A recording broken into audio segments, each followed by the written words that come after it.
രതീഷും സിജോയും ഒരു വമ്പൻ പ്ലാനിംഗ് ആണ് ഇപ്പോൾ നടത്തിക്കൊണ്ടിരിക്കുന്നത്. മോർണിംഗ് തന്നെ രതീഷ് വന്ന് സിജോന്റെ അടുത്ത് വന്ന് സംസാരിക്കുന്നുണ്ട്. സിജോ, നീ കാട്ടുതീയാവാൻ എന്ന് പറഞ്ഞിട്ടാണ് ഇവിടേക്ക് വന്നത്, പക്ഷെ നീ ഇതുവരെ കാട്ടുതീ ആയിട്ടില്ല. അപ്പൊ നീ എന്താണ് ഉദ്ദേശിക്കുന്നത് സിജോ എന്ന് വന്ന് രതീഷ് ചോദിക്കുന്നുണ്ടായിരുന്നു.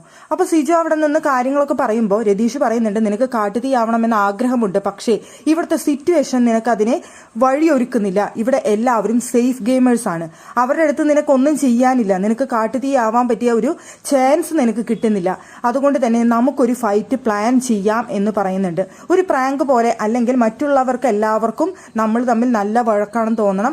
അതിന് വേണ്ടിയിട്ട് ഒരു കാര്യം നമുക്ക് സെറ്റ് ചെയ്യാമെന്ന് സിജോയുടെ അടുത്ത് പറയുന്നുണ്ട്. സിജോ ആലോചിച്ചതിന് ശേഷം വീണ്ടും വന്നിട്ട് രതീഷിന്റെ അടുത്ത് വന്ന് സംസാരിക്കുന്നുണ്ട്.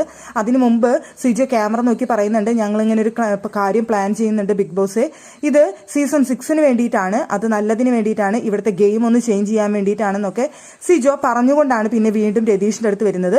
അതിനു മുമ്പ് രതീഷ് സംസാരിക്കുന്നുണ്ടായിരുന്നു ക്യാമറ നോക്കിയിട്ട്, സീസൺ 6 വേണ്ടി ഞങ്ങൾ ഇങ്ങനെ ഒരു കാര്യം ചെയ്യാണ് ബിഗ് ബോസ് എന്ന് പറഞ്ഞുകൊണ്ട്. അതിനുശേഷം വീണ്ടും ഇവർ തമ്മിൽ സംസാരിക്കുമ്പോൾ ഇവരെങ്ങനെയാണ് വഴക്കുണ്ടാക്കേണ്ടത്, എങ്ങനെയാണ് അടി കൂടേണ്ടത് എന്നൊക്കെ പറയുമ്പോൾ അവിടെ രതീഷ് പറയുന്നുണ്ട്, ലാലേട്ടന്റെ കൈ പിടിച്ചുകൊണ്ട് നീ അവിടെ ലാസ്റ്റ് സ്റ്റേജിൽ ഉണ്ടാകണമെന്ന് ഞാൻ ആഗ്രഹിക്കുന്നു. ടോപ്പ് 2 നീ ഉണ്ടാവണമെന്നാണ് എൻ്റെ ആഗ്രഹം. നീയും അതുപോലെ തന്നെ ജിൻഡോയും വരണമെന്നാണ് ഞാൻ ആഗ്രഹിക്കുന്നത്. നിങ്ങൾക്ക് 2 പേർക്ക് മാത്രമേ അതിന് അർഹതയുള്ളൂ. ഈ വീട്ടിലുള്ള ബാക്കി എല്ലാവരും സേഫ് ഗെയിമേഴ്സ് ആണ്. സേഫ് ഗെയിം കളിച്ചുകൊണ്ട് മുന്നോട്ട് വരണ്ട, അതിന്റെ ആവശ്യമില്ല. നിങ്ങൾ കഷ്ടപ്പെട്ടിട്ട് വേണം അത് നേടിയെടുക്കാൻ, അല്ലാതെ എളുപ്പത്തിൽ ആരും ഇവിടെ നിന്ന് നേടിയെടുക്കാമെന്ന് കരുതണ്ട. നിങ്ങൾ 2 പേരും അത് നേടണമെന്നാണ് ഞാൻ ആഗ്രഹിക്കുന്നത്. അപ്പോൾ ഞാൻ പോകുന്നതിന് മുമ്പ് നിനക്ക് അതിനുള്ള വഴി ഞാൻ ഒരുക്കി തരാനാണ് ആഗ്രഹിക്കുന്നത്. നീ കാട്ടുതീയാണെന്ന് ഇവരെല്ലാവരും ഇപ്പൊ പറഞ്ഞ് കളിയാക്കുന്നുണ്ട്, അത് നിനക്ക് പൊളിച്ചെടുക്കണം. നീ കാട്ടുതീയാണെന്ന് കാണിച്ചു കൊടുക്കണം. അതാണ് നമ്മുടെ പ്ലാനിങ് എന്ന് പറയുന്നത് എന്ന് പറഞ്ഞുകൊണ്ട് അവിടെ സിജോയും രതീഷും വീണ്ടും ക്യാമറ നോക്കി ബിഗ് ബോസിനോട് സംസാരിക്കുന്നുണ്ട്. ഞങ്ങൾ തമ്മിൽ നല്ല കൂട്ടാണ്, ഞങ്ങൾ തമ്മിൽ ഒരു പ്രശ്നവുമില്ല. ഞങ്ങൾ ഈ സീസൺ 6 വേണ്ടിയിട്ടാണ് ഇങ്ങനെ ഒരു കാര്യം പ്ലാൻ ചെയ്യുന്നത്. അത് ബിഗ് ബോസ് അംഗീകരിക്കണം. ഞങ്ങൾ തമ്മിൽ ഒരു പ്രശ്നവുമില്ല. ഞങ്ങൾ തമ്മിൽ നല്ല വഴക്കാവുമ്പോൾ കൺഫഷൻ റൂമിലേക്ക് 2 പേരും വരിക എന്ന് പറഞ്ഞിട്ട് ഒന്ന് വിളിക്കാൻ പറ്റുമോ ബിഗ് ബോസെ, എന്നിട്ട് ഞങ്ങൾ സോൾവ് ചെയ്ത പോലെ അവിടെ വന്നിരുന്നോളാം എന്ന് പറയുന്നുണ്ട്.